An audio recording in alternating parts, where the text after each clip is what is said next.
Hi, everybody. Good evening. It is Thursday, November 3rd, 2022. Coming into the morning of November 4th, 2022 in Ethiopia. It is the second year anniversary of the Ethiopian National Defense Force attack and the beginning of this current conflict. And so today we're going to focus a little bit on the Ethiopian National Defense Forces, who went through one of the most treasonous attacks in Ethiopian history, and the sacrifices that were paid for us to be able to look at a peace deal like the one that was signed in South Africa. It has been a lot of sacrifices that were paid, and in Addis Ababa, Diredoa, parts of the Oromia region, there were a lot of commemorations across the country to honor those who have lost their lives during this conflict. We really don't hear about them very much.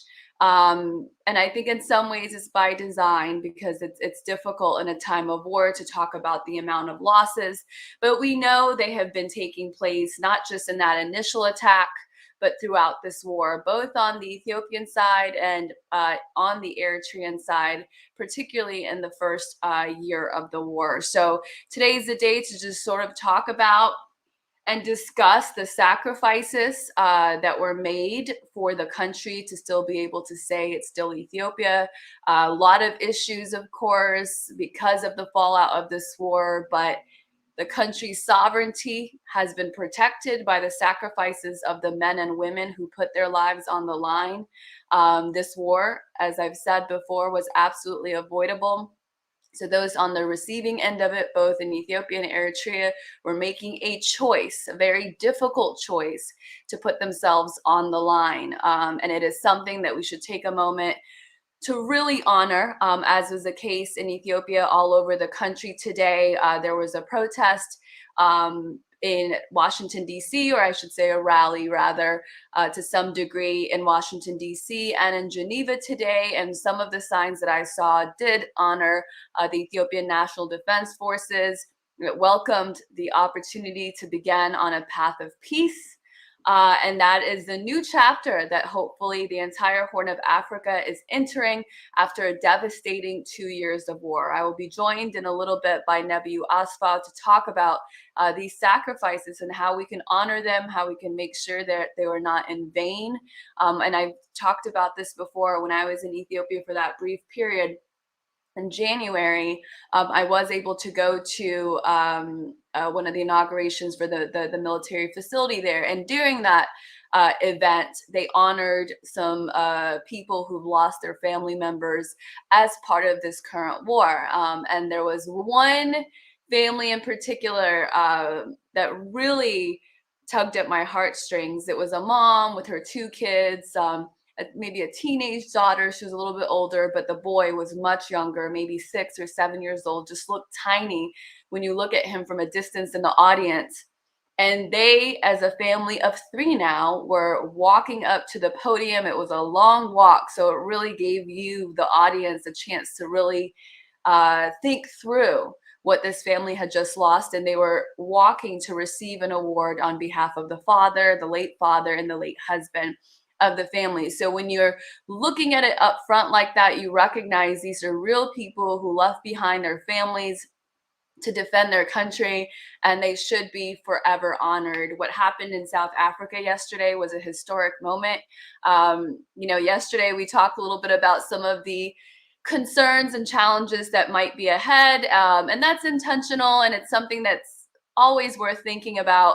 So we're all on guard and focused and not relaxing too much until we see peace all the way through. But it's also a day to commemorate and to celebrate the fact that we were able to get the two sides, the Ethiopian government and the Tigray People's Liberation Front, to the negotiation table and to get that deal that many of us were calling for, to disarm TPLF, as something that 2 years ago could not have been thought about, something that 4 years ago could definitely not have been thought about. So it has been a long road to get here. Definitely a lot to celebrate, but a lot to memorialize and commemorate as well. So before we get started on the show, please make sure you like and subscribe and share this link. so that folks can join. Today we started at 7 o'clock Pacific, 10 p.m. Eastern, as opposed to 6 p.m. Pacific, 9 p.m. Eastern. I saw Dawit Kasa say I was probably melting from the hours on air that I was on yesterday because of the breaking news out of South Africa. I think I was on for 4 to 5 hours live, but I've got the stamina. We do a lot of that in mainstream media news or news in general when you have breaking news, whether it's some sort of disaster locally or some national breaking news that requires you to be out in the field for hours at a time. So don't worry about me. And we had a lot of great guests yesterday to help me really dissect what the negotiations were about. There are some rumors, I'm going to call them rumors because I myself have not been able to verify them independently, that some of the TPLF leadership is in Addis, probably with very high security, as you can imagine. I mean, that, their lives are also, I think, something that they know may be in danger if they're just seen walking around Addis Ababa after this 2 years of conflict. But, I don't wish any harm on anybody. And part of the negotiation deal is that the TPLF leadership is allowed to be back into the political fold. But I think it's too soon to be able to see some of the leadership just hanging out in Addis if that's the case, because we do want to make sure that this deal, this agreement to disarm, goes all the way through. I was able to talk to more sources today about that, and most of them feel very optimistic that it will in fact go through. I mean, something that I was saying yesterday with some of our guests is this going to be possible? Is it something that the TPLF leadership is going to help do? But they did sign on the dotted line. And my understanding from some sources that I talked to is they don't have much of a choice. That the rebel groups on the ground are not a lot in the grand scheme of things. And another element that I was able to gather today is that many of the people on the ground do not want to fight anymore. And I think that really humanizes what's going on in Tigray to some degree. I was talking to somebody who himself had been, as part of in a war in the past, not this one. And, they were saying that if they had the opportunity, they would absolutely take an opportunity like this. And I've also talked to Solomon Woldegarima, who is an Ethiopian from Tigray who lives in Addis Ababa. And he's in touch with a lot of people there. And weeks ago, before this negotiation deal was even signed, he was saying to me that he had talked to several young men that are in Tigray that were having to be a part of the fight or were trying to avoid getting into the fight at this stage. And they were asking, when is peace going to come? Is something coming? Please tell us something. So that's a very, human reaction, and especially when you don't have the leadership getting in the way and trying to interpret what is going on for the public. And the fact that since then, the Ethiopian National Defense Forces are in many parts of Tigray, and really seem to be doing an excellent job in the way that they're relating with the people. They've been given really strict directions to make sure that they are doing that carefully and strategically, and it is with the utmost respect for civilians. And the fact that we haven't seen anything cooked up in the mainstream media, I don't want to speak too soon, is a sign that things are going as smoothly as possible on the ground. There's some rumors, as you guys might be seeing, some of the TPLF activists are on overdrive right now. But those rumors about Ethiopian National Defense drone attacking a particular town have not been picked up by anybody else. I have not been able to confirm that that is happening. And so it's the TPLF activists that are right now the source of these allegations. And of course, they're going to step into that after a deal is signed that says both sides are agreeing to a cessation of hostilities in order to move towards disarmament. So I say that all to say, and this is something that some folks were saying to me in a group chat today, they said we can't really completely relax. The disinformation campaign, continues. Right now, it's not ending up in the mainstream media outlets, but if we don't respond to it with the same level of vigor, you don't have to use up emotional energy for it, but we do have to respond to it so that it's not just going into the ether without being challenged. I think that is something that we should stay on for indefinitely. If you stay silent, they fill that space with whatever that they want to fill. So I've got a shorter than normal show for you today. I mean, the past shows have gone too long, to be frank, but thank you all for tuning in nonetheless. Please make sure you like, subscribe, and share right now. And if you haven't already, please become a member on patreon.com/HermelaTV. You can sign up. It's a monthly subscription at whatever amount that you feel comfortable with. And then if you go to eoanews.com/donation, you can make a one-time contribution or become a monthly member to support independent journalism. Now, today, we will talk a little bit about the negotiations. I did talk to Eugene Puryear. Thank you, Nathan. Eugene Puryear yesterday, and as well as Daraja Demisen, attorney, about some of the details of the negotiation. Thank you, Tizita. I didn't see yours. This is now at this point. So one of the parts of the deal is 24 hours later. So now it's past 24 hours. So 24 hours from when the deal rather is signed, the leadership on both sides, the commanders, are going to be in direct communication. So if the deal is going according to plan right now, the leadership of the TPLF and the leadership within the Ethiopian government are communicating with each other, and they're talking about how they're going to move this process forward. How are we going to disarm what's left of the TPLF forces? And so within 10 days or so, the disarmament will begin, or will be at a certain point. And then by 30 days, it has to be completely done. Within the first week or so, 7 to 10 days, the heavy armament has to be given up to the federal forces and to the Ethiopian government. And then they'll get 20 more days to have that completely disarmed, to have all their disarmament, or armament rather, given up. And that's a huge thing. I could be wrong. There might be a percentage of those in Tigray that still want to fight because this is what they've been doing for 2 years and they don't know anything different. But I'm talking to several sources who say, no, there are a lot of people there, they're done with it. They don't want to fight anymore. A lot of people are living in fear. There's a lot of loss. I mean, we saw, even by the TPLF's admission, even though they said it was just civilians, that number that we saw earlier, 300,000, even if we were to take that number, that's a lot of people. That's a lot of people who've passed away in the conflict, fighting with the TPLF. And then we don't hear so much about the numbers on the Ethiopian National Defense Forces side or the Eritrean side as well. So those are lives that have been sacrificed for the sovereignty of both Eritrea and Ethiopia. And so today's that day.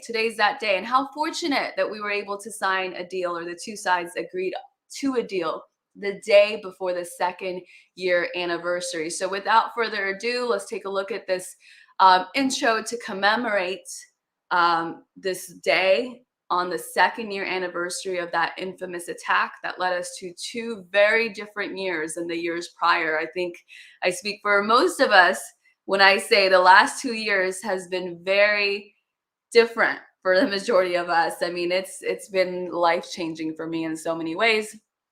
I would say mostly for better, but definitely some challenges along the way that made me better and a lot more aware of what's been going on. So let's set up some things. And while I'm waiting, just make sure you like, subscribe, and share with all your friends. I know you guys are all in group chats.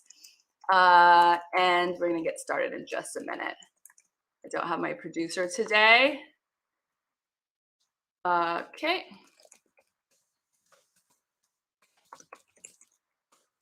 All right. Thank you all for joining in. Wow. Even with the new time, with the different time, you guys showed up. Thank you. I really appreciate it. So without further ado, let's take a look at our story for the day.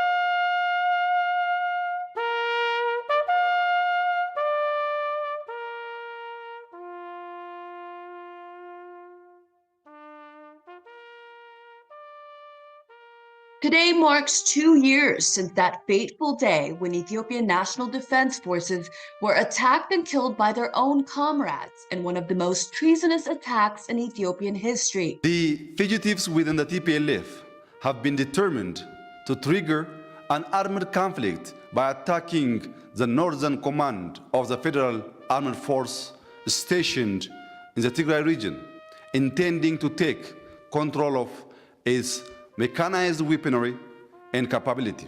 The attackers, mostly ethnic Tigrayans in the army who were loyal not to their country but to the ethno-fascist TPLF, the Tigray People's Liberation Front.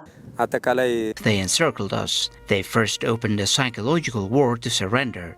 Unfortunately, it was only among our officers who is non-Tigrayan. So I decided to consult those below me who are from other ethnic groups to escape to the border of Eritrea. So we started the counterattack from there. TPLF is a group that ran an authoritarian regime in Ethiopia for 27 years, which ended in 2018 after years of struggle by the people. After being sidelined through a surprising parliamentary vote, the group's leadership retreated to the Tigray region, where they apparently began to prepare for war. In efforts to bring to justice these conflict entrepreneurs, arrest warrants by federal courts were ignored in an open contempt for the rule of law.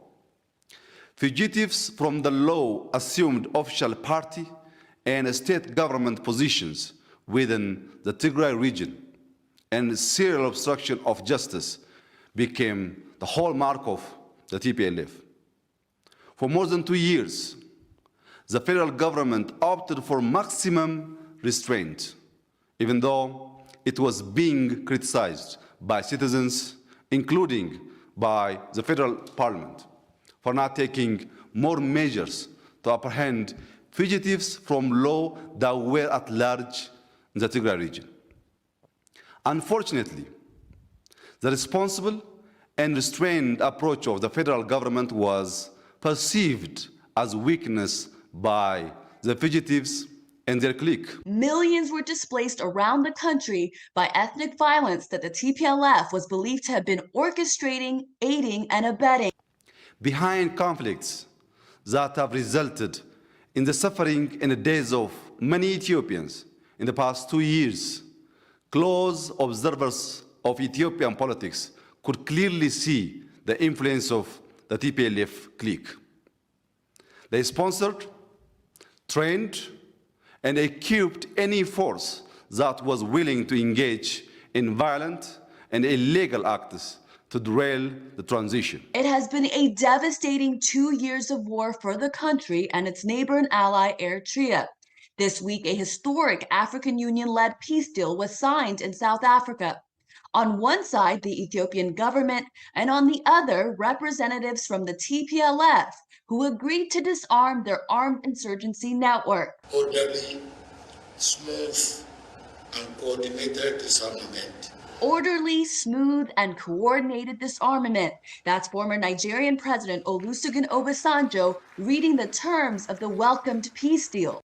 In addition to complete disarmament within 30 days, the TPLF also agreed not to aid and abet other armed groups in the country. They also agreed not to work with foreign actors to undermine Ethiopian sovereignty.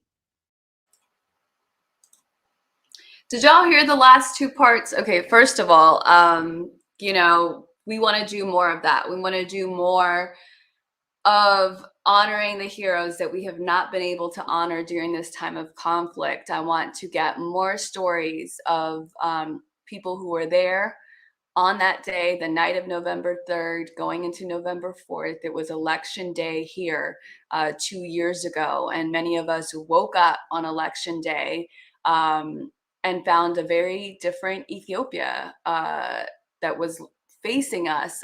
You know, as you all know, my mom was in Tigray at the time, and I had talked to her the night before. And the next day, after I heard that the war broke out, and you try to call and you couldn't get through, we later find out that before they attacked the National Defense Forces in the Northern Command, the TPLF cut the circuits in that region. So 2 years makes, you know, quite the difference. I think for better and for worse in so many days, as in so many ways, rather, as it is conflict. So as I mentioned, all across Ethiopia, they are commemorating the Ethiopian National Defense Forces and allied forces who helped maintain the sovereignty of this country and fought and died defending the country. In Washington, D.C., at the rally today that was scheduled ahead of time, not knowing that we would be talking about a peace deal the day before. One of the focuses at that rally is honoring the heroes that helped get the country to this point.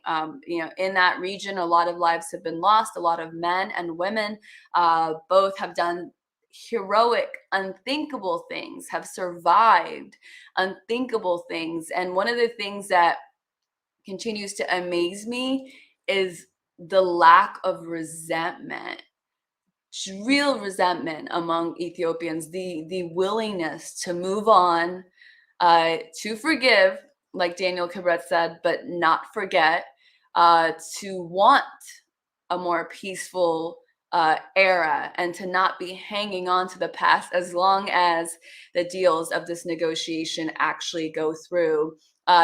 Many countries have responded to the deal that was signed in South Africa. Some of Ethiopia's allies, including Turkey, has said they welcome the agreement, and they hope that this is part of a lasting peace this time. And as I've mentioned, the U.S., in its predictable fashion, has sent out statements that, in my opinion, actually undermine the peace process. They called it just a cessation of hostilities, which in and of itself would not actually end this war. You know, I don't know if they actually said permanent cessation of hostilities. I don't think so.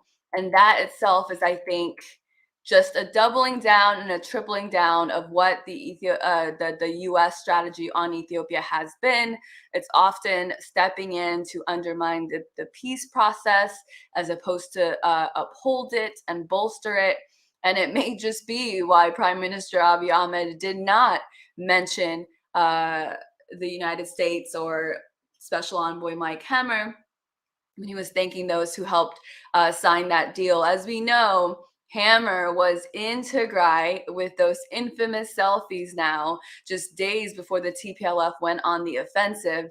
And he came back with a list of preconditions that the TPLF were asking for, including getting the telecom services restored before making any sort of real guarantees for the safety of the utility workers that would have to go in, and before actually agreeing to a cessation of hostilities.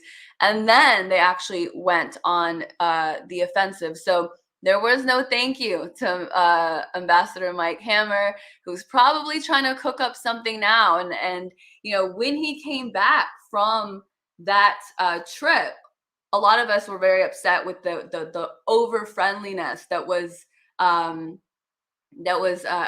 presented with the TPLF leadership.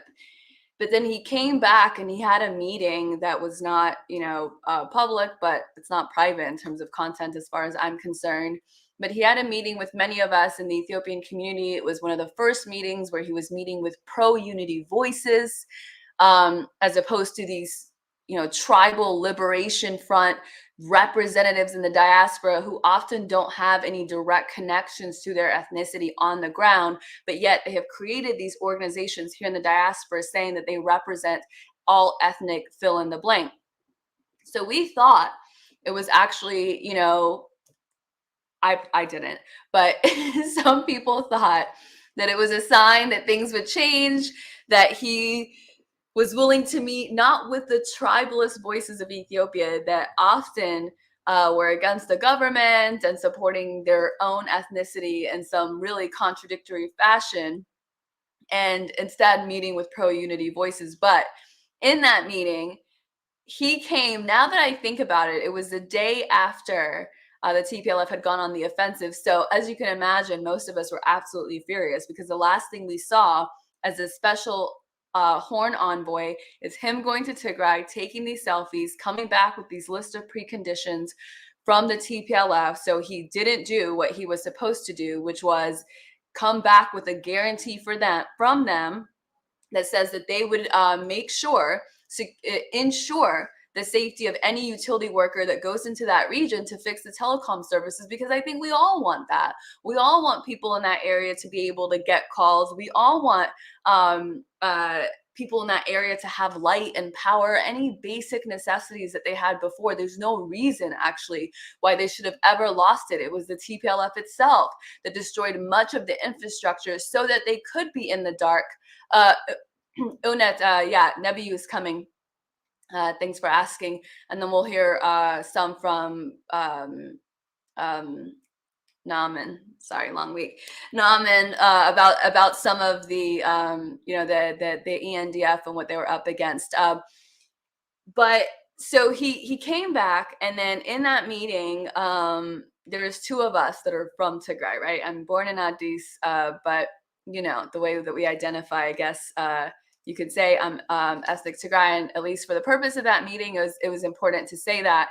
And then there was also another gentleman has been doing the work a long time against TPLF, Nagasi Bayena, one of the smartest, just amazing, logical people that I know, who is born and raised in Tigray and has been against the TPLF ideology for a long time. He said that it just didn't add up. A long time ago, he didn't add up. He was actually a math student. And so he was able to do the numbers and say, wait, you guys are saying we are, we have so much and we are rich people, but then you're saying that we're poor because of Amhara. So which is it? Are we poor or are we rich? Do we have the ability to be rich? And then the other element, what did he say that didn't add up was, I got to get back to you guys, but he knew a long time ago that their ideology was going to end up here. And so he left the country and did not join them, and then has been working against them and just educating people of who they really are since. So him and I were in this meeting, long way to say, with Ambassador Hammer, that and we were both saying, hey, listen, we people from Tigray are not a monopoly, and we have different opinions, and so there is not just a Tigray opinion and then the Ethiopian opinion. It's within people that have connections to Tigray. There's a lot of different opinions, and our opinions happen to be one of them. And then one of the things that came up, they didn't like that because we're also standing as Ethiopians, and then one of the other things that came up is he was asking, so you guys don't think the Ethiopian government has done anything wrong? Mind you, this is a day after the TPLF has gone on the offensive, okay? So this isn't about whether the Ethiopian government has done anything wrong. Has the US government done anything wrong? I mean, why would Ethiopians in Ethiopia feel the need to say what the US government is or isn't doing wrong on issues that have nothing to do with them, right? So I always say, just flip it. Just flip the scenario and put yourself in the opposite position and see if it makes sense. If it doesn't make sense for the US to be in that position, then it doesn't make sense at all. There's no double standards for those who are in Africa or Africans. So he's asking us, whether or not the Ethiopian government has done anything wrong. And it's like, what does that have to do with anything in this moment? You just came back from Tigray and delivered us a war, a third war, right? And so it makes sense to me that he was not acknowledged at all. And I've told you guys before, maybe some of you haven't heard it, but I have a friend of mine who's a Congolese.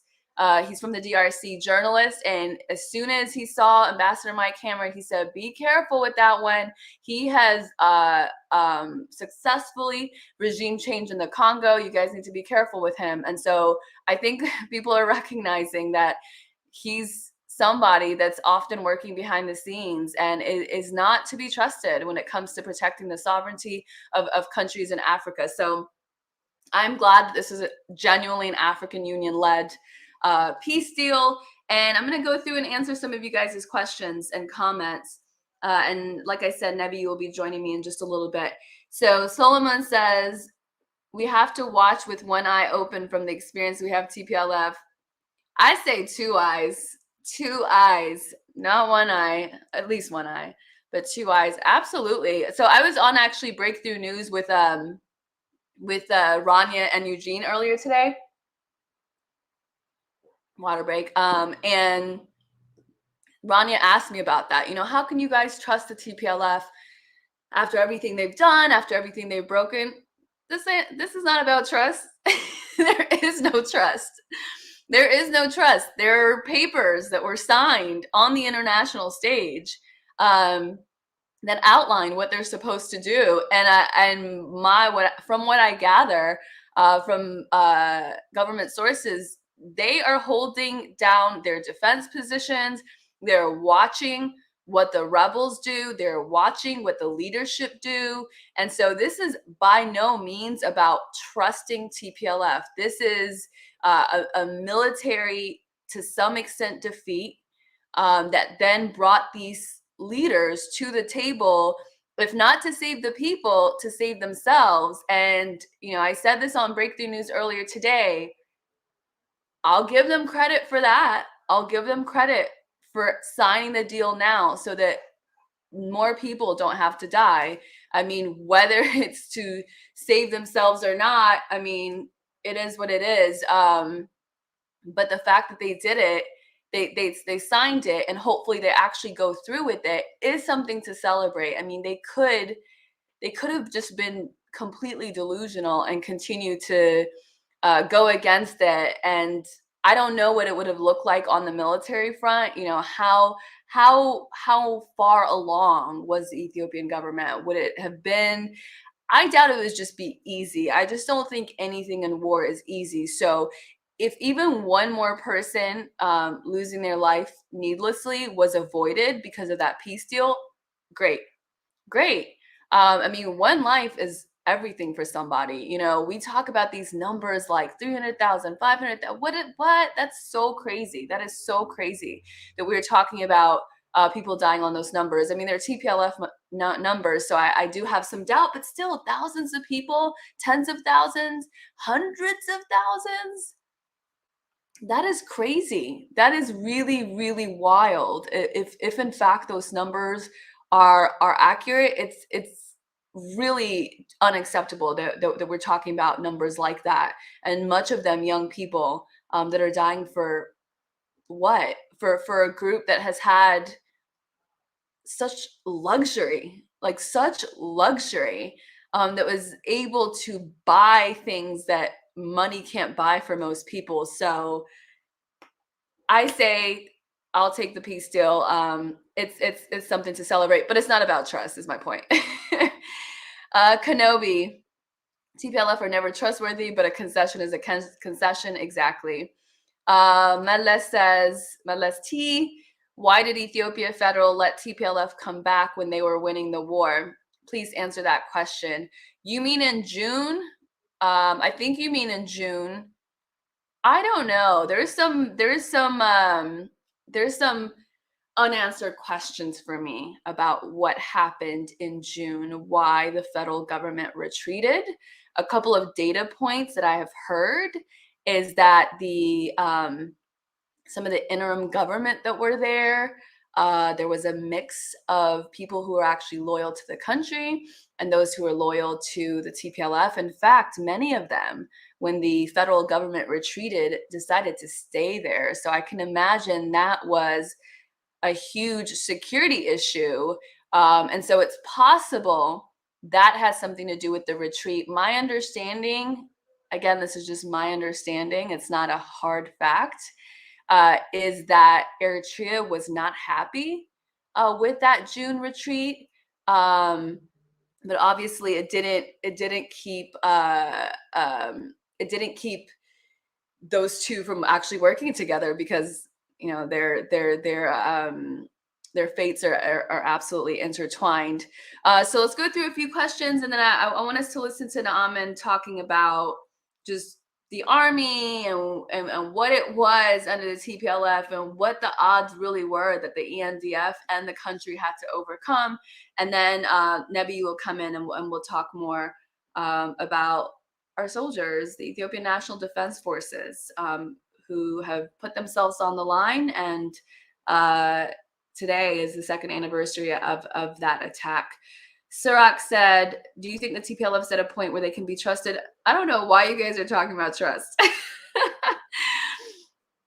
It's a never for me. It's a never for me. And what do I mean by that? I mean,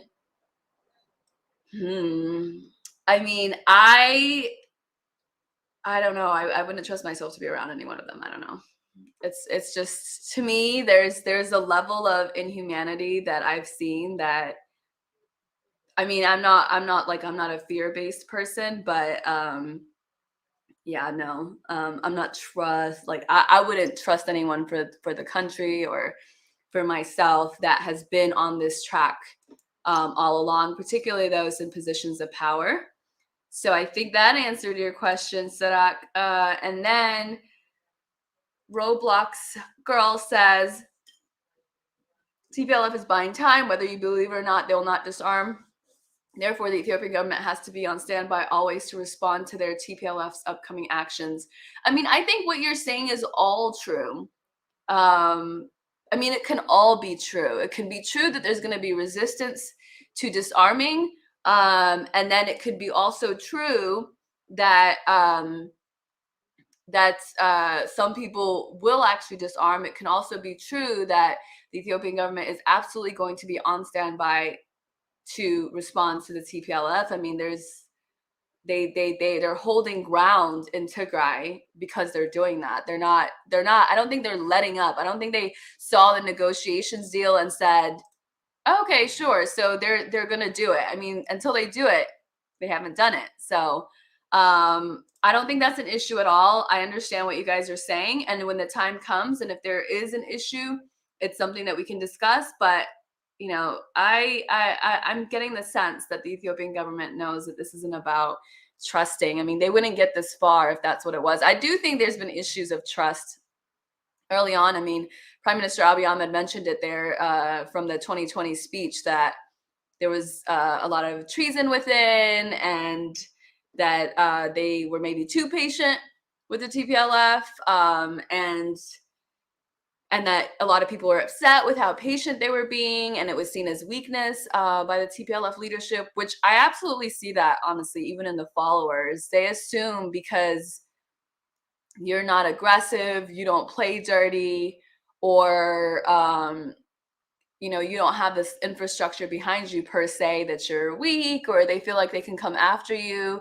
And so that's part of the reason why my voice was the way it was. It's when you have a fascist institution, you don't back down. I mean, when you've got a group of people that are living in the diaspora just the same way you do, and they are coming at you like they own you, that you owe them something, and that they're willing to talk to you all kind of crazy ways and harass you and harass your family members, you don't back down.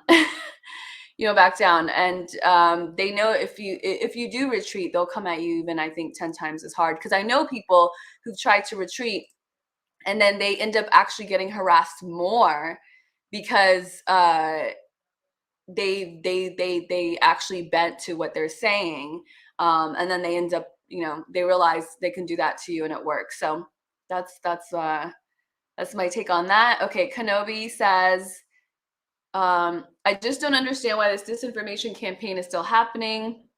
And just looked at the terms of their peace deal and it looks good. Is this a diaspora created issue now? Yes, I do. I do think it's a diaspora created issue, but I also think the State Department is working behind the scenes through its think tanks. So I don't think it's just that, but I do think, as you guys see, a lot of the issues now are, or the allegations of attacks are coming first from the TPLF activists. And I've said this before. I've said this early on, that they're the source of information. Tedros Adhanom is the source of information, which let's check to see if he said anything. Oh wait, he's blocked me, so I gotta go somewhere else. I think he might be a part of the deal that says he can't talk, because yesterday I was surprised that he wasn't going back to his ways. Let's see if he has said something recently. But yes, my point is, these allegations of drone strike, these allegations of we were seeing the ENDF is burning down whole towns, and then you see a video and it's just like one house that looks kind of scorched. How do you it's, what it reminds me of?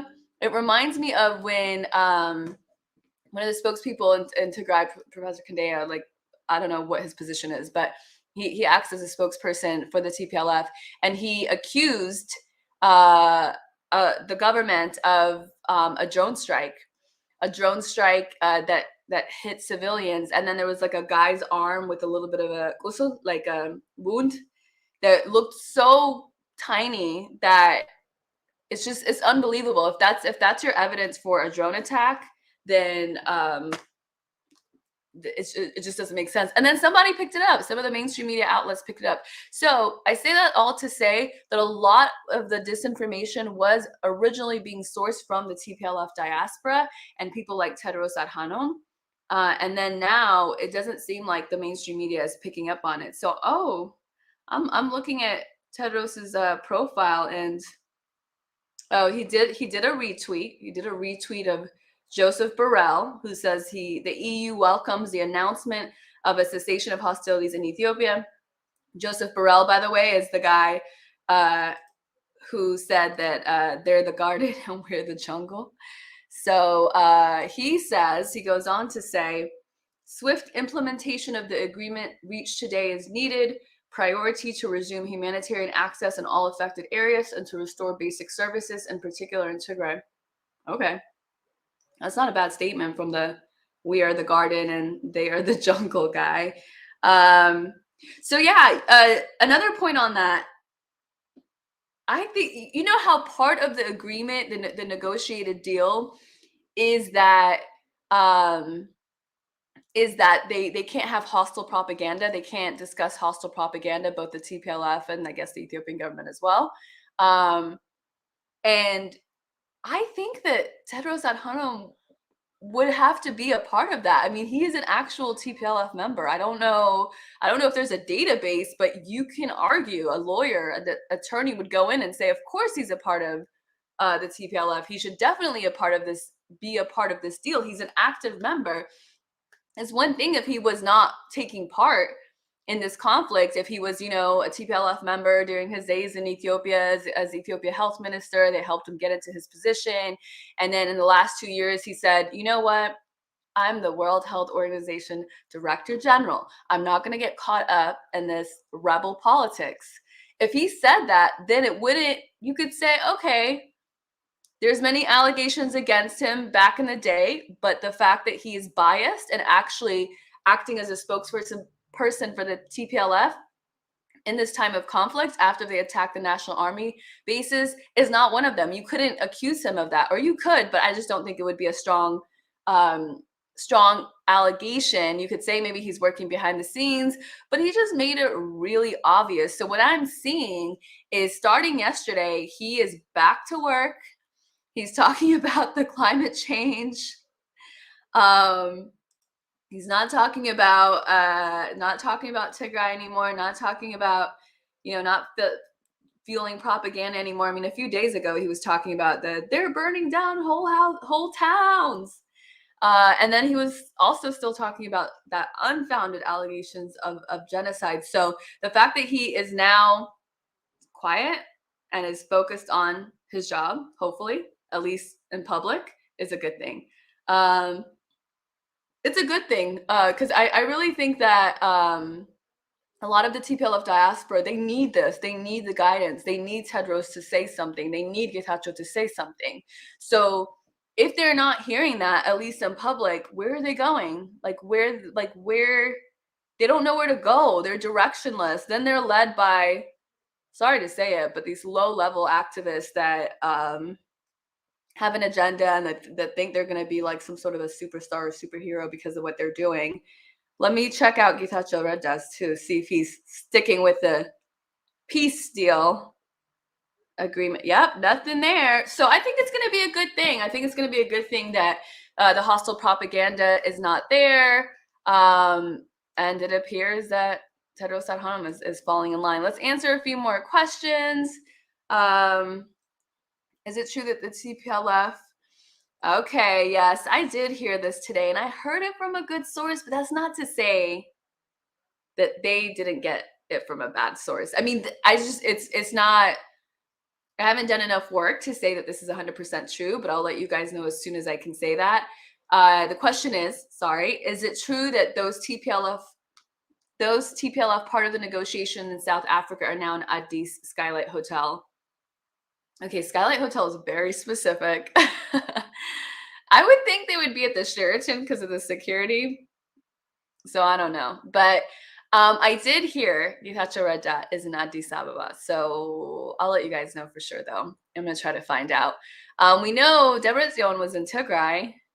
Not sure what's happening now, if they've transported him out now that this agreement is signed and he's no longer the president of Tigray. But, part of the agreement is, unfortunately, it's not fortunately, but unfortunately for some, but I think whatever, as long as they don't feel conflict, in about a year, you guys might be seeing Getachew just hanging out. I don't know. I mean, that's what the deal allows to some extent, but I do think they'll need security. So just get ready if that's the eventuality. And then Wayne, by the way, I understand how rough that is for people to hear, especially when they don't have their family members back because they went and fought this stupid war, and then they see these people in Addis. So I don't take that lightly. But it just seems to be a part of the deal. Wayne said all three YouTubers' propaganda are still talking about the war will continue no matter what. I mean, they might not have any other talents. I don't know. Okay. There's so many things we could talk about. Okay. Besides the war. I mean, I was trying to do this actually before the negotiations happened, but I just didn't have the time and the capacity. But there's, you could do pieces on the library, the new science museum, the agriculture development. I know when I was in Addis, I talked to someone who has a homeless shelter, and they literally go around and like take people in and help people, particularly those with addiction services. And they literally just don't say no to anybody. I can't remember the name, unfortunately, but that's an amazing story. We should do that story. I can do that story. Doing more stories of National Defense Forces and their family members and how they're doing now, 2 years in. I don't think that story and their story has been told enough in English and for the international community. You guys saw that clip that I played. It was actually from ETV. It was had not subtitles, but it was translated, which is great. although I would have translated it a little bit differently just because it's for the international audience. You just want to make it clear what he's saying. And it felt like a really direct translation. But nonetheless, it was really great to have that. And that's why I included it in that piece. But we need to do more stories about the sacrifices that were paid while the mainstream media and the international community were demonizing the very people that were sacrificing their lives for a war that they did not choose. So that's one we could talk about. There's all this culture and arts and music and shows. That's cool too. And food culture and history. There's a lot you can do, but you have to have the skills to do it. Like, I come from a background. I'm not saying some people, some others don't. I actually like, I liked Dere News. I really like his approach. So I do watch that. I do watch some EBC, ETV. But outside of that, I don't really watch a lot of YouTube. Sometimes I'll scan it just to see if there is some piece of information that I just didn't hear about. But in general, I'm not somebody that like consumes a lot of the rumor mill, have you. But I'm sure there's some that are decent out there. All right, let's do a few more questions, and then we're gonna hear from Naaman, and then Nebi will join me on the other side of that. Why did Ethiopia Federal take the deal to? Oh wait, that's the same. I think we answered that question.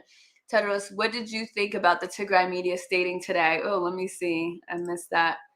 Drones attacked by Ethiopian Air Force hit civilians in Maicho. Yeah, that's what I was talking about. I don't know. There's nothing to back that. I mean, they say anything. When when you see a people lying about you, like just lying, making up something that is absolutely not true about you, about others, about the scenario, the conflict, this like so-called blockade, humanitarian blockade, then you just don't take them seriously anymore. I mean, that is a consequence of lying all the time, is that people are not going to believe you. There's a quote, I don't know who says it, who said it. I'm not mad that you lied to me. I'm just mad that I can't ever trust you or believe you. So nobody's picking it up. Of course, they're trying to cook up something. Let's see. I'm getting sent a comment. All right. Which one are you? Can you circle which one you're talking? Oh, can you run for president of Tigray? I know I'm not interested in politics at all.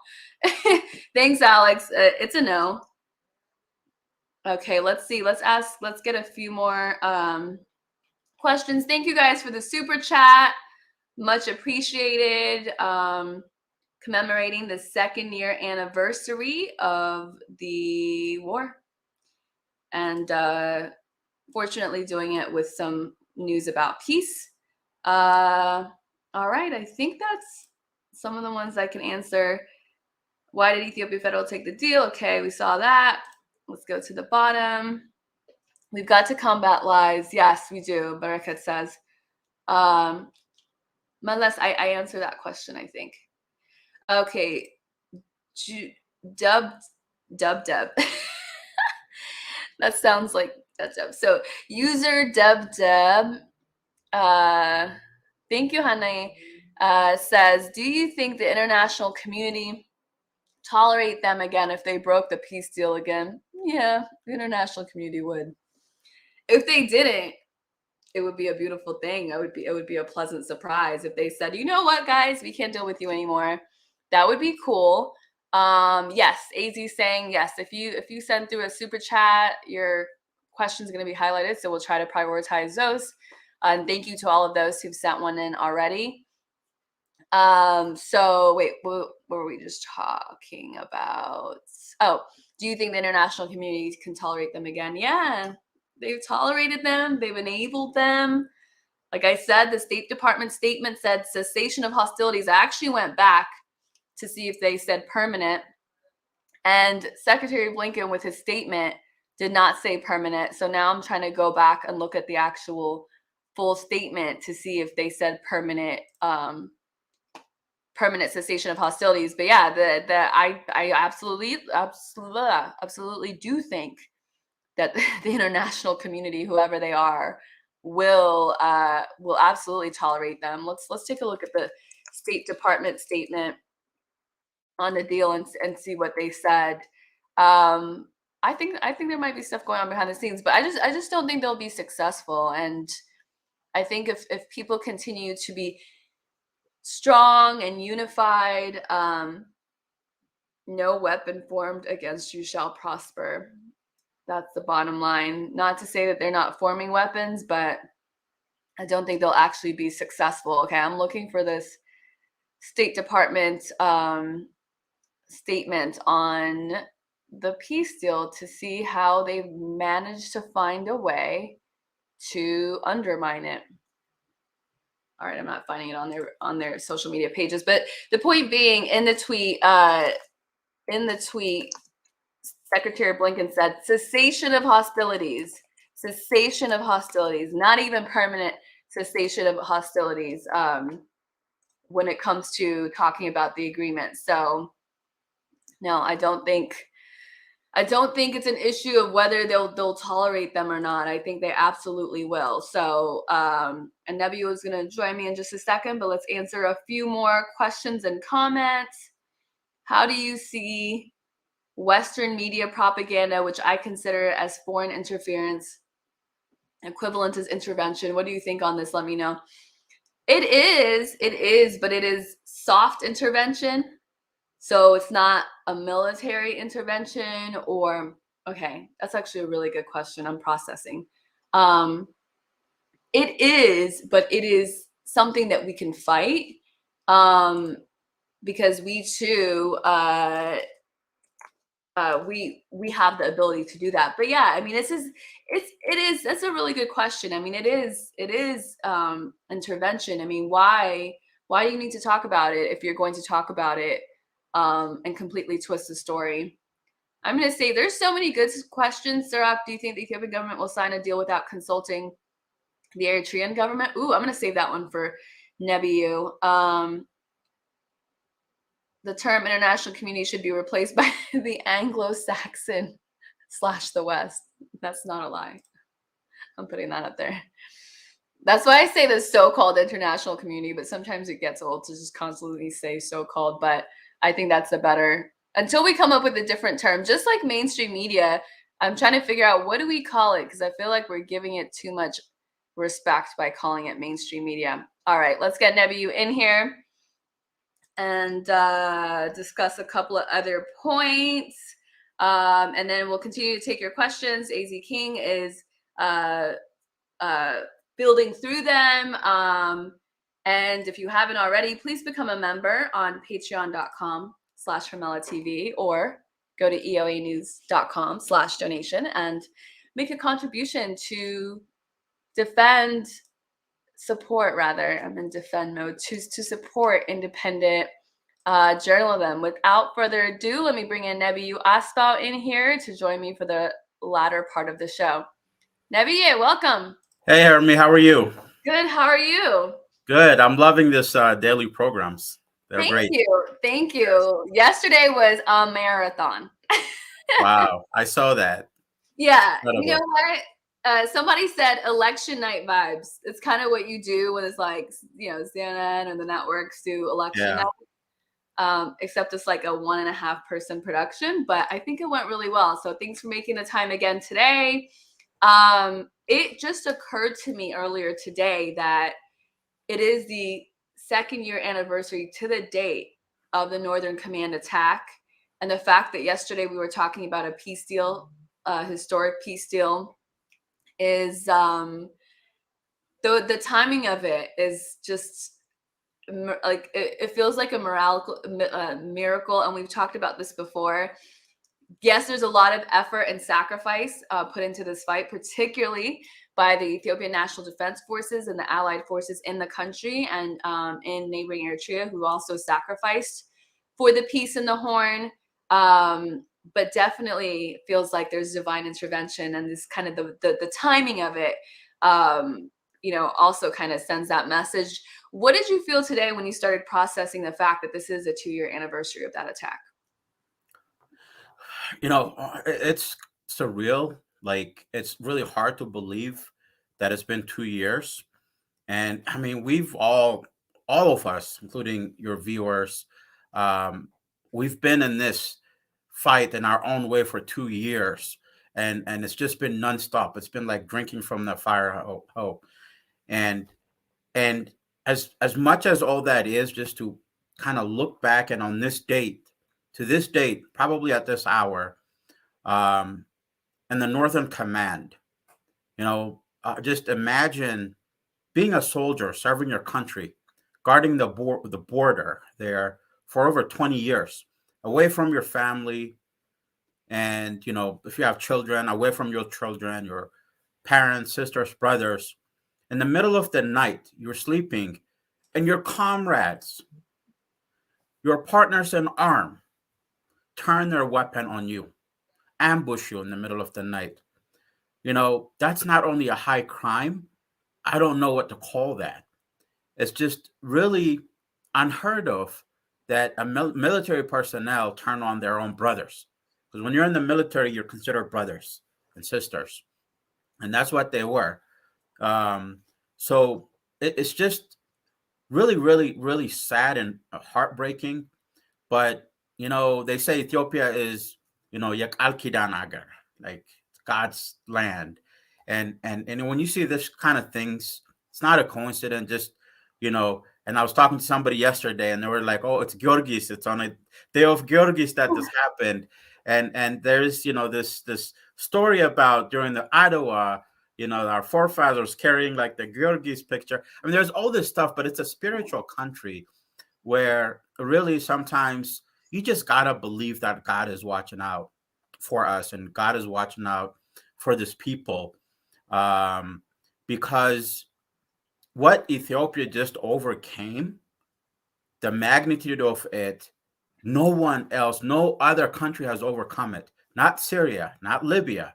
These are very rich, wealthy, relatively more powerful countries like Iraq. They never overcame it, but Ethiopia did. So, I think today is a day that, I've been trying to remember the servicemen and women that sacrificed all day. And there's been, different programs, and there's been some beautiful commentaries online and on social media and things like that. And it's just really beautiful to see the energy and the spirit of the entire nation back home in Ethiopia and globally, just really focused on remembering and honoring our Jagnoch, our really Arvenoch, their Arvenya, their martyrs, and that it's a beautiful thing, and I think we'll continue. We will always remember them every year, probably for eternity, because this is a big deal. What we just overcame, in my opinion, is Ottawa Part 2. Yeah, absolutely. I want to play a video that just kind of summarizes how we got here. And there's a couple of points that frankly just enrages me when you hear about the details of the Northern Command attack. And I just want us to be able to kind of dissect that. Let's take a look at that, and we'll come back on the other side of the video.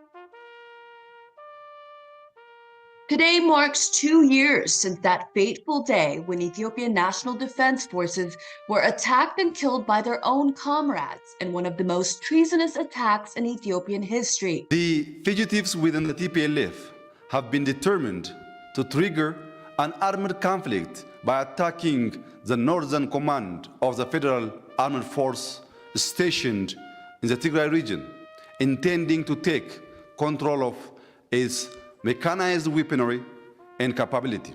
The attackers, mostly ethnic Tigrayans in the army who were loyal not to their country, but to the ethno-fascist TPLF, the Tigray People's Liberation Front. They encircled us. They first opened a psychological war to surrender. Unfortunately, it was only among our officers who is non-Tigrayan. So I decided to consult those below me who are from other ethnic groups to escape to the border of Eritrea. So we started the counterattack from there. TPLF is a group that ran an authoritarian regime in Ethiopia for 27 years, which ended in 2018 after years of struggle by the people. After being sidelined through a surprising parliamentary vote, the group's leadership retreated to the Tigray region, where they apparently began to prepare for war. In efforts to bring to justice these conflict entrepreneurs, arrest warrants by federal courts were ignored in an open contempt for the rule of law. Fugitives from the law assumed official party and state government positions within the Tigray region, and serial obstruction of justice became the hallmark of the TPLF. For more than 2 years, the federal government opted for maximum restraint, even though it was being criticized by citizens, including by the federal parliament, for not taking more measures to apprehend fugitives from law that were at large in the Tigray region. Unfortunately, the responsible and restrained approach of the federal government was perceived as weakness by the fugitives and their clique. Millions were displaced around the country by ethnic violence that the TPLF was believed to have been orchestrating, aiding, and abetting. Behind conflicts that have resulted in the suffering and the deaths of many Ethiopians in the past 2 years, close observers of Ethiopian politics could clearly see the influence of the TPLF clique.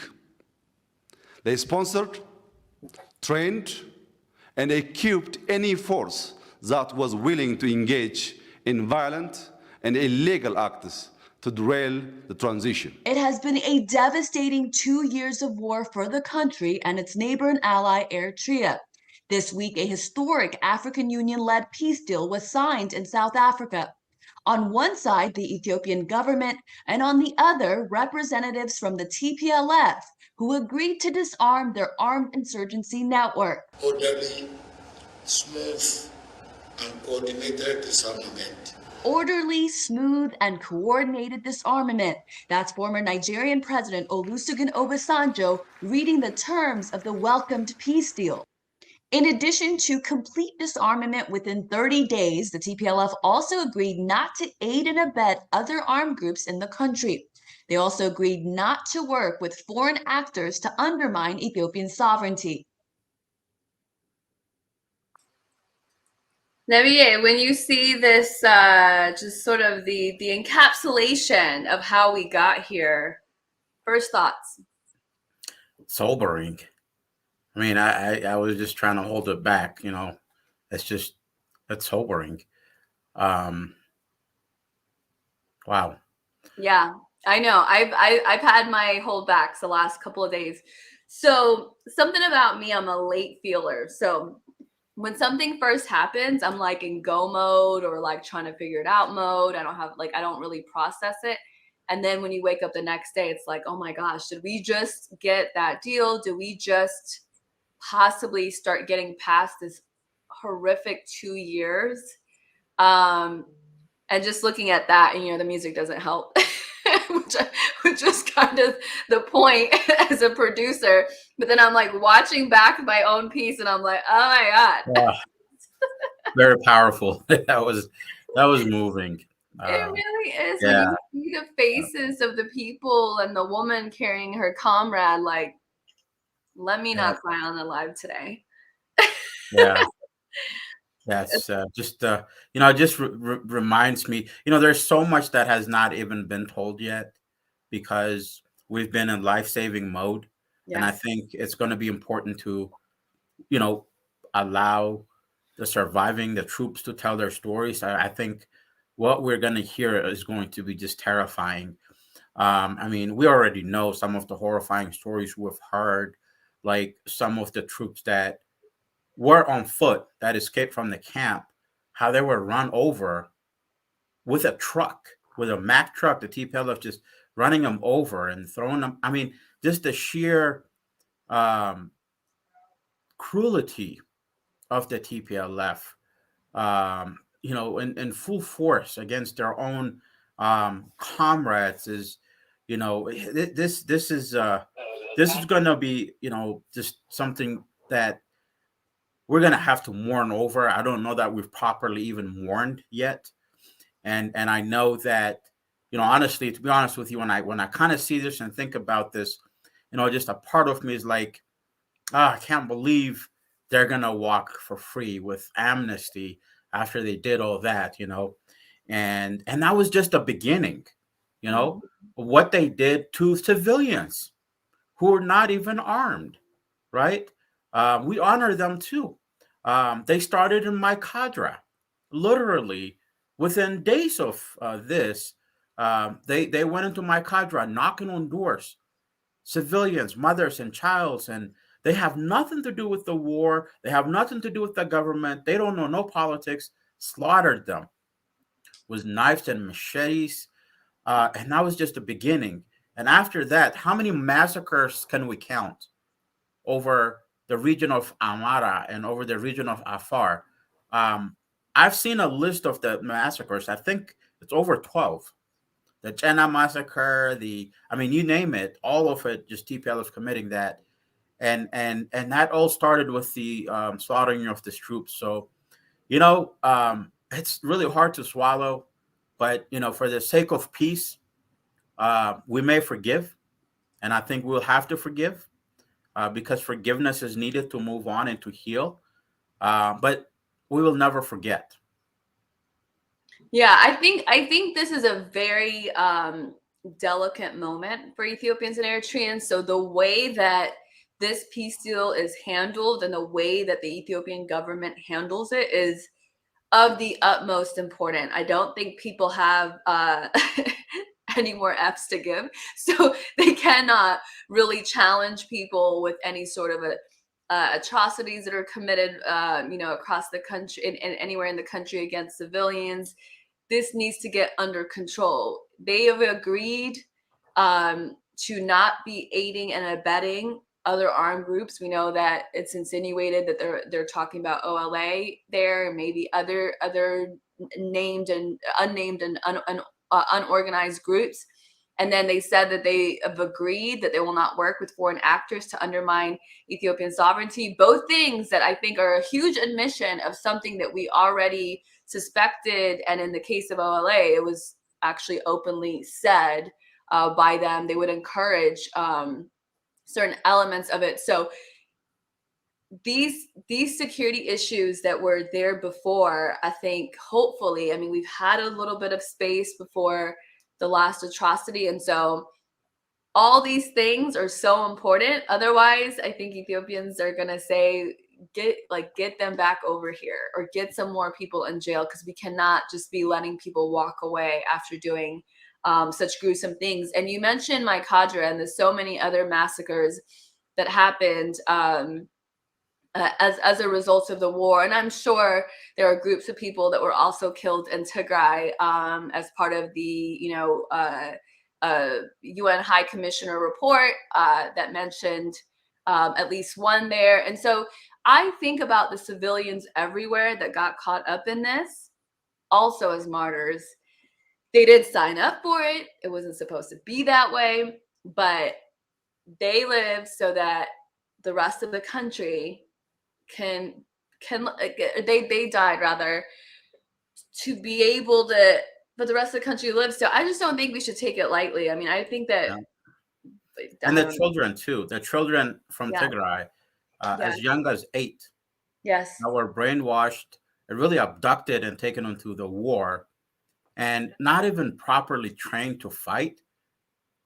The children that were used as human shield, that was just thrown and into the line of fire. I mean, this has to be um, one of the most gruesome wars the TPLF conducted on Ethiopia, and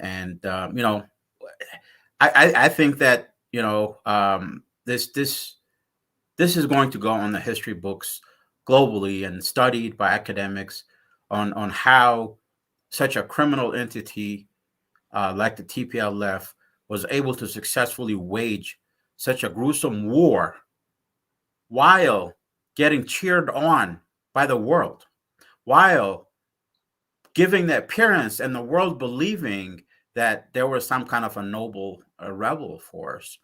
And this has been the power of the mass media.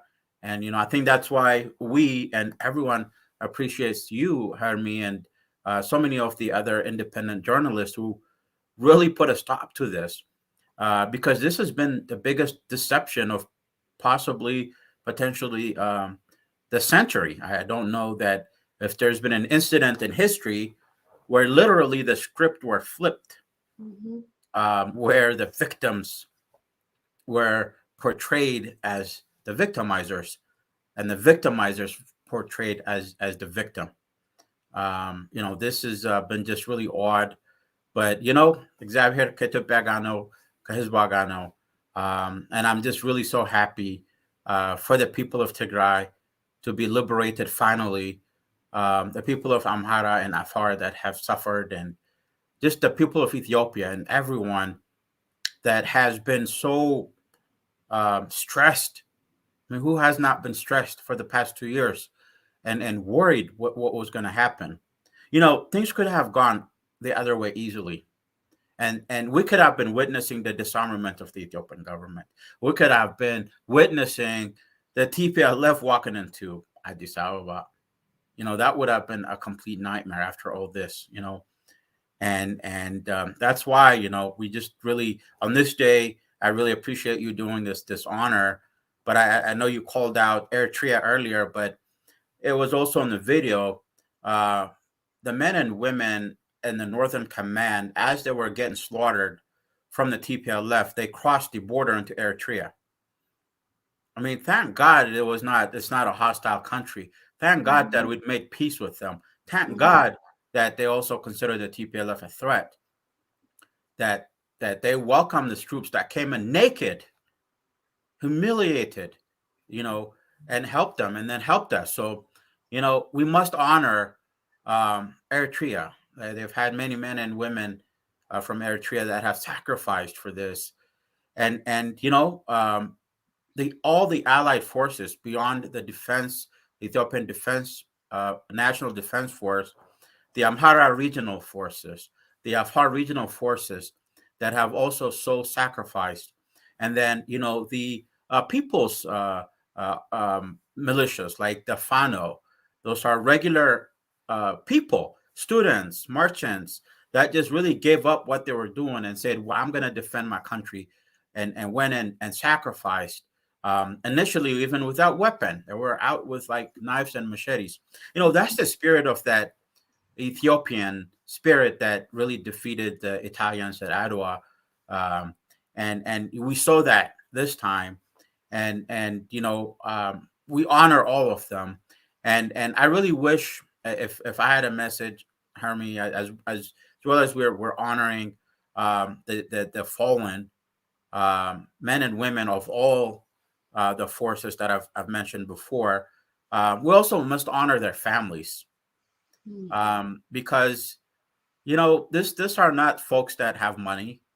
They were serving in the armed forces because they love the country and they want to defend the country, not because they were getting paid so much money. And some of them weren't even getting paid, right? So their families, once we kind of take a deep breath, we got to think about how do we take care of the families of the fallen soldiers? Do they have food to eat? Do they have an income? Do their children have shoes to wear? Really, I just really wish, especially as diaspora, if we can come together and really find a way to help the fallen soldiers and their families.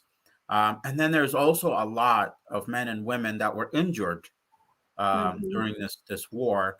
And I haven't gone to Ethiopia yet, but during the homecoming thing, I was talking to a lot of people that went back home and that had traveled north, and they were telling me that there were so many um, soldiers and even ENDF, Amhara Force Fano, just these people that couldn't even they were just walking around with bullets in their body because one, the hospitals are filled, there's no medicine, they couldn't afford it. So this is the time to take care of them because they've sacrificed so much, including their life and everything that they have. The least we can do is make sure that they get their medical treatment and make sure that they're taken care of financially so them and their families are not going to struggle. I don't want to see any veteran. I don't think any one of us want to see any of these men and women that fought for us on the streets of Addis begging. We don't want to see any of them homeless. They got to be honored like their royalty. They got to be honored, every single one of them and their family. That's the least this country could do for them, Ethiopia can do for them. And all of us really collectively really must make that a priority. Absolutely. I mean, if there's anyone that has, direct connections, one of the things that I really wanted to do that was within my capacity when I was in Addis was to go to one of the veterans hospitals, but just the schedule did not work out. So if anyone has connections, I just want to go directly to the source. I don't want to do these big fundraisers that then you're like, don't really know where they go.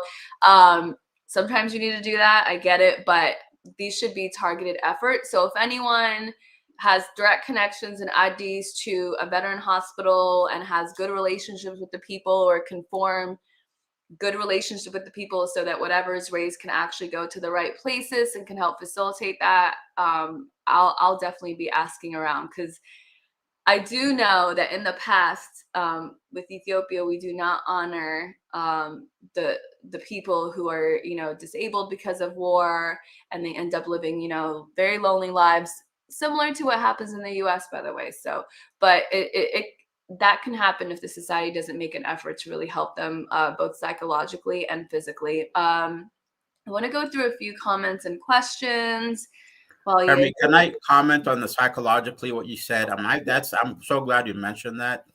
There's so much trauma out of this war, and that psychological help of the post-traumatic syndrome that the soldiers may be suffering from, and the people, the rape victims, the survivors, the people who lost family, and mental health is something that is really not taken seriously in Ethiopia, to be honest. And I just really just wanted to highlight what you just said because it's so important that we take care of our people, not just physically but mentally, because it's so important because we cannot carry this trauma into the future. It has to be healed.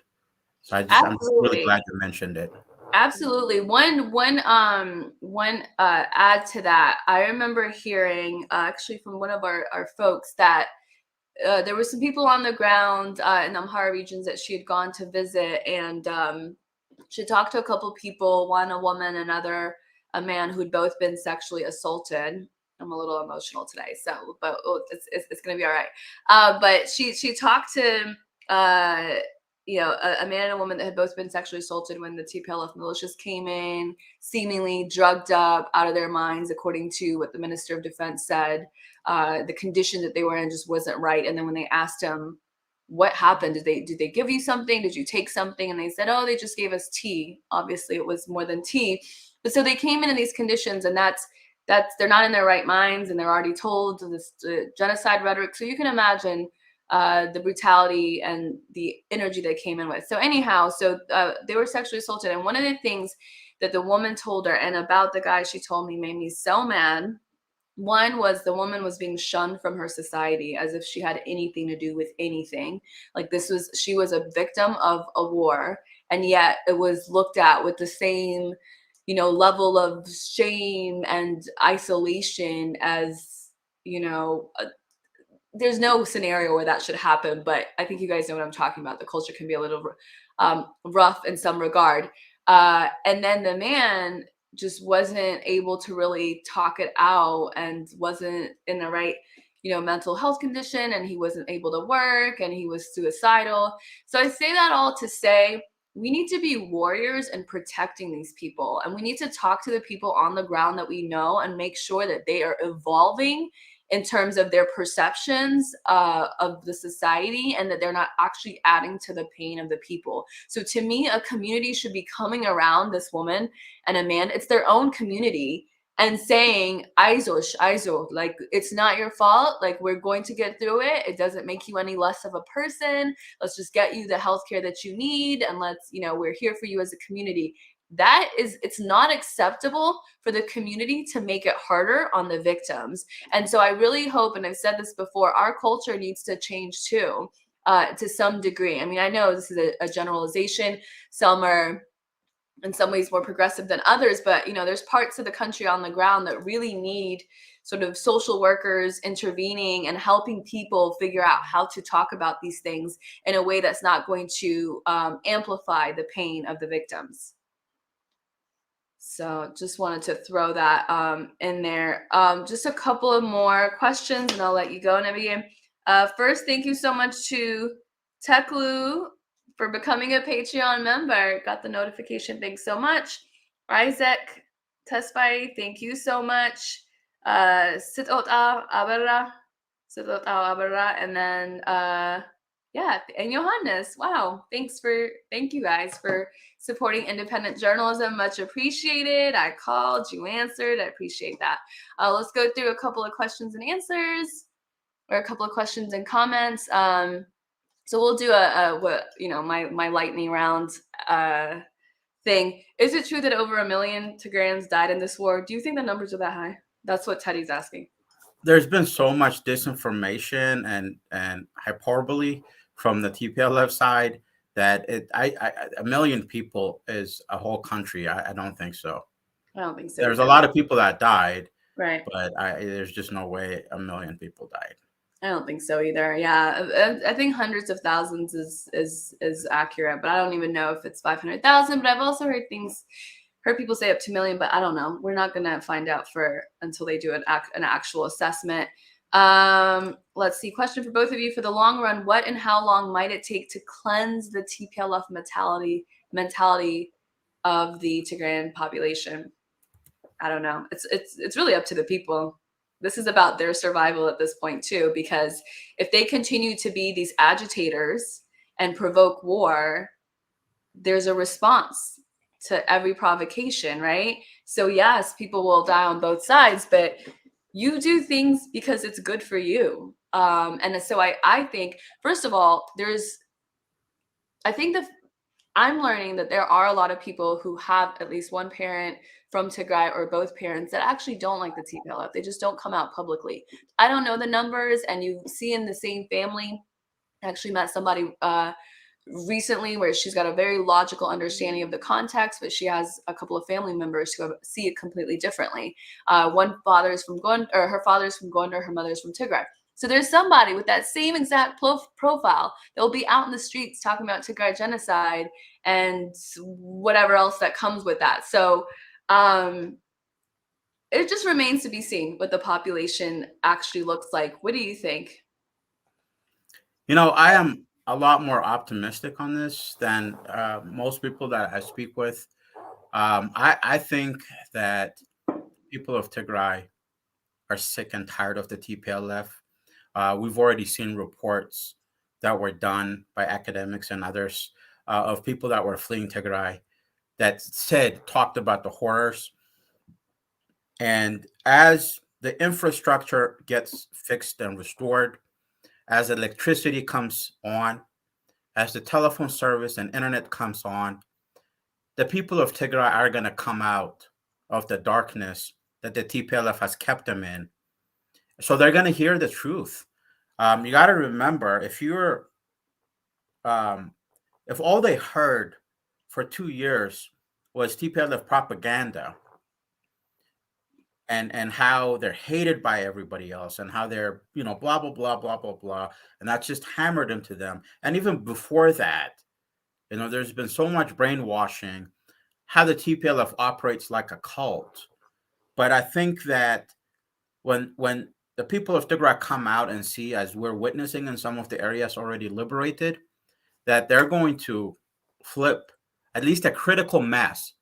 A Yes. critical mass would flip and awaken and say, I can't believe we've been taken for a ride by this group for this long. Because at the end of the day, it can no longer be hidden that the only motivation of the TPLF, they got two motivations, and none of them are the people of Tigray. Their motivation is power and money, period. That's it. And people will see that.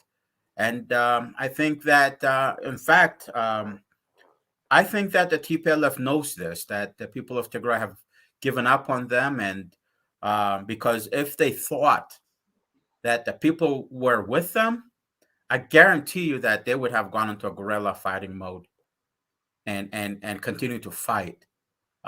So I think they know, and I'm optimistic. Just give it a few weeks of us and the rest of Ethiopia showing love to the people of Tigray, welcoming them, nurturing them, really helping rebuild, really showing our brotherhood, sisterhood.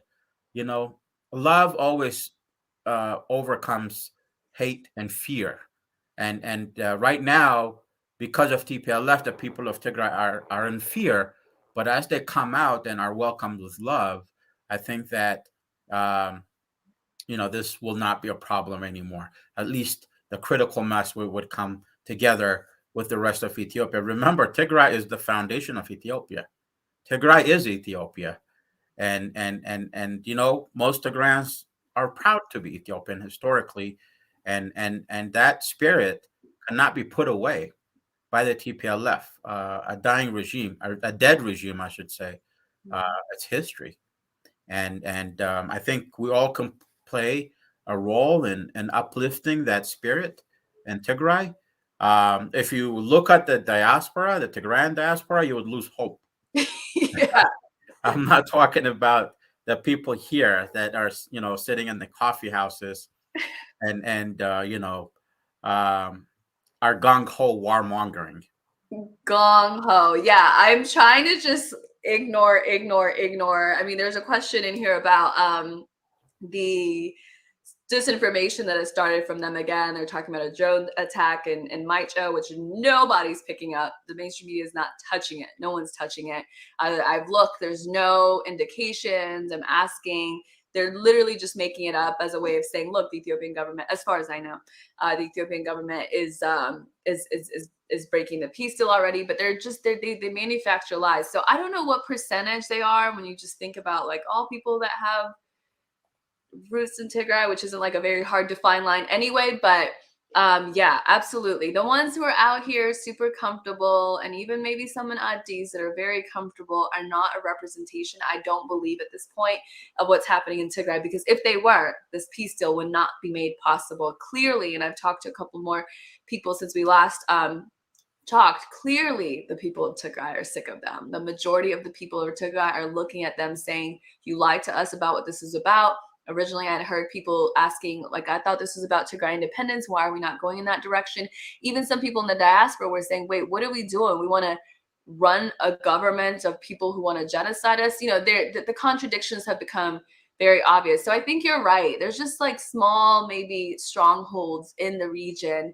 But in general, I do gather that people are ready to move on. A couple more questions. This is a comment. Michael says, the foundation of our strengths come from multi-diverse ethnic people live together and govern the country in harmony. Tigrayans should be part of our top government officials too. Absolutely, and they are. The defense ministers from Tigray. It's so boring to be all the same. Because then you also have to have the same ideas and thoughts. Lame. And then Hermela and Nebiu Unet says, I think Ethiopia needs to conduct a healing and a reconciliation summit besides the peace deal. What do you think? How would that look like? Or what would that look like? Absolutely, absolutely. Even here in the diaspora this weekend, AIPAC is doing a prayer session, interfaith prayer session from all denominations and all religions, Islam, Christian, different denominations, doing a prayer. I mean, healing is so needed. I mean, let's take a look at our country and given an honest assessment, Ethiopia has not had true peace um, since the mid 70s. You know, and it's been war and conflict and tyranny and all that, and even before that, I mean, you could go into our history is filled with war, Italy, and um, I think it's time that we really say no more to conflicts. Period. Like that's it. It stops here. We're not going to pass it on to the next generation. And that's going to require healing. And healing requires reconciliation. And reconciliation requires compromise. So, how do we compromise with each other? How do we, uh, give in and accept? And that's what is going to be needed. And but the notion that it's either my way or the highway. I'm gonna get like what the TPLF did, and other tyrants did in Ethiopian history. I'm gonna have it my way, or I'm gonna kill you, or I'm gonna pull the gun. I'm gonna take it by power. You know, the direction that I think the country's at least right now going, aspiring, is really this true democracy. Let's talk around the table. We may not agree on everything. Let's vote. That democracy, and I'm not talking about like Western democracy being imposed, but genuine grassroots, you know, in line with our culture, and you know that new culture of democracy and negotiations and healing, forgiveness. I mean, really radical love. We need to practice that. We've lived for far too long in poverty. So many of our people are hungry. So many of our people are poor. I'm talking about extreme poverty, and let this be the last war. Period. Let this be the last war. So that's what I would say, and I think that starts from us as well. Um, Even forgiving the TPLF, it's hard, and I know that's been kind of a little item that debate. I mean, let's just really think about it. What else do we have if we really can't forgive, but still be cautious? Doesn't mean forget, but that's what I would say. I'm sorry, I just got a little long-winded there. No, all clear points to me. Yeah, I think even this, like you said, having to tolerate and absorb the fact that the TPLF leadership is going to be going back to Addis potentially. There's a comment in here about that. Kelly said, I know we have to move on for the sake of peace, but I think the top leaders should be punished. It's we don't have a whole lot of choice. I don't think. I mean, you always have a choice, but this is a deal that was presented. This is a deal that was signed. If we can get the disarmament part, that's really huge. If we can get them to actually stick to, and if there's some way to verify that they're not aiding and abetting other armed group, that's huge. If we can prevent them through this deal from not working with foreign actors against the country, that's really huge. So this is a practice, and I don't want to see, I understand it, but I don't want to see people say, oh my god, like they're going to be back in IDs, I'm not going to be a part of anything, I give up. It's like, we don't have all the control, but we do have the control in terms of how we react. And I think this is just practice, and it's very annoying, don't get me wrong, 110% annoying, but it's part of the practice of just sometimes having to accept certain things for the sake of peace. Just a funny comment when he said, I'm not good in math, but I learned because of TPLF. Didn't we all? Like, I'm like, wait, how many? Ridiculous, funny comment. And then a couple people have questions, and so we'll end with this about the implementation. I think, Benju says, who's going to follow up on the implementation? And then Elias, it's an addendum question, is TPLF as a group absolute after the implementation? And what are the limitations on the integration of what is left of TPLF? I think we're going to be both speculating here, but how could it look like their integration based on what the deal said?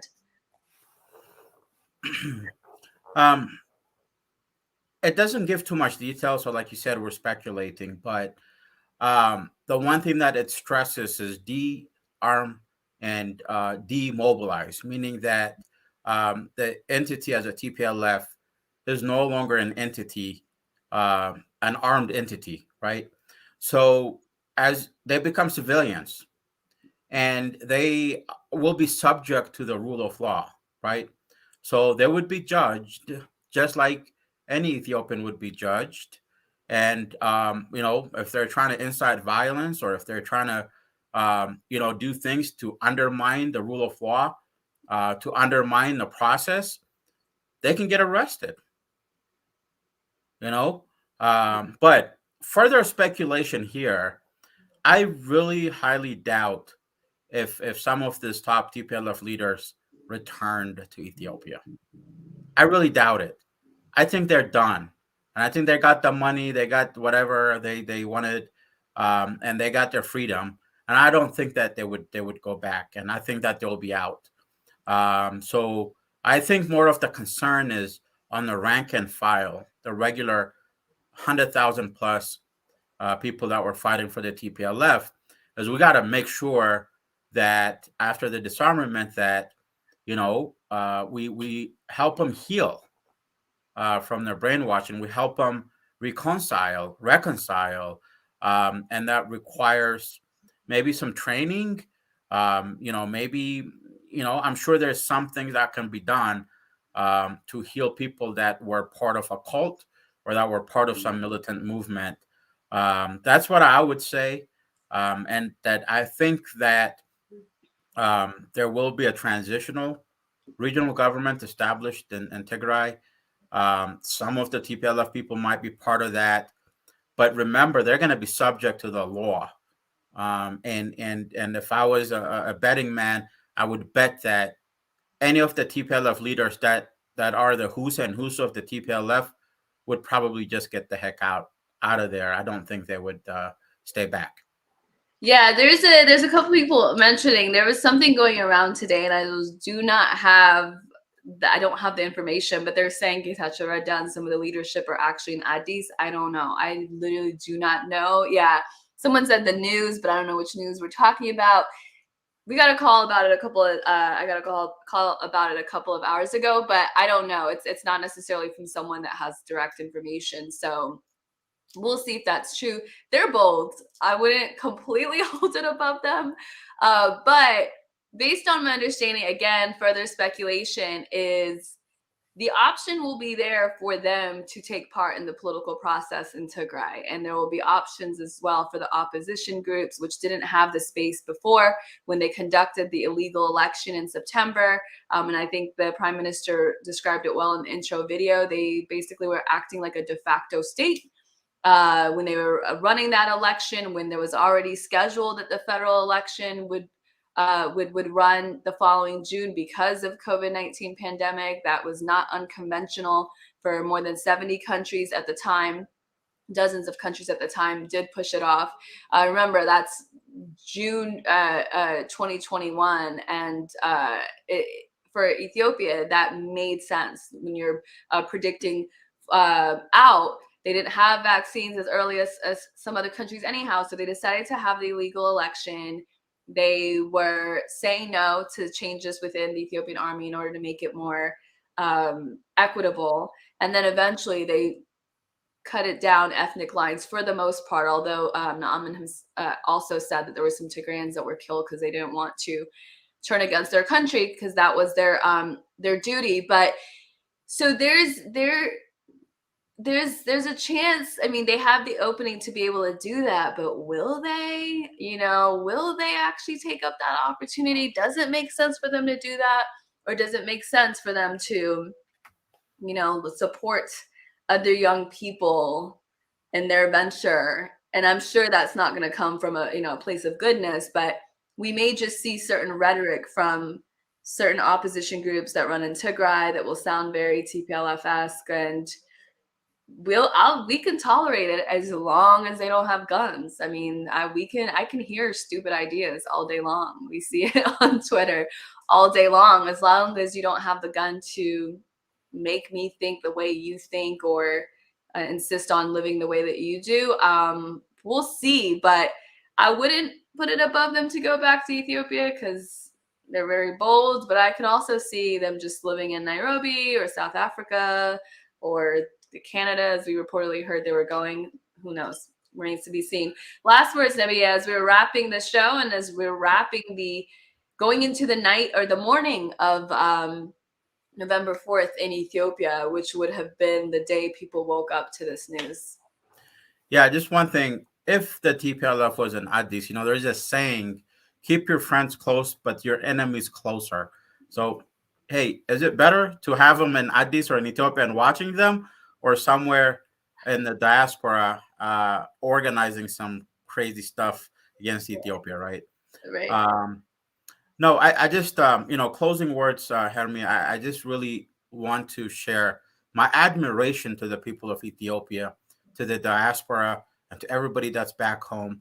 I'm just so proud to be Ethiopian, because I don't know if there's any people, and Eritrean, just how what has showed me this past 2 years on how we can come together and how we resist and how we fight for our dignity and how we've overcome so much that were thrown at us.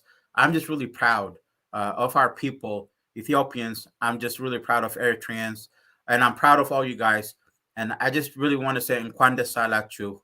And then I pray that this is really the end of it, and that we start the next chapter of healing, reconciliation, and really put efforts into place to make sure that this is the last ever war in Ethiopia.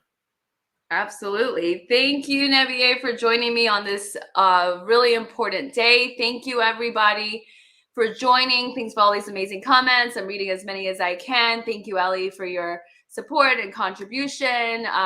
Ellie said we're doing an amazing job. That the current Ethiopian reality expects from all of us. Thank you. Yes, so many people constantly working around the clock on top of their jobs. So a blanket, a gratitude to everyone that's been working so hard to get the truth out, to make sure that the lives that were lost, the Ethiopian National Defense Forces, the allied forces, the people on the ground, the Fano, the other unnamed, unlabeled groups of people who picked up a gun to defend their country. Thank you for doing the work so that their sacrifice was not in vain. And please make sure you support independent journalism by becoming a member at patreon.com/HermelaTV. Thank you to all of those today that became a member. Welcome. And if you haven't already, please consider joining. And then if you don't want to be on a regular subscription, you can go to eoanews.com/donation and do a one-time contribution there too. So with that said, we'll see you guys tomorrow night at 6 p.m. Pacific, 9 p.m. Eastern with the latest. Nebi, thank you so much. As always, so great to have you. Thank you. Bye-bye. Bye.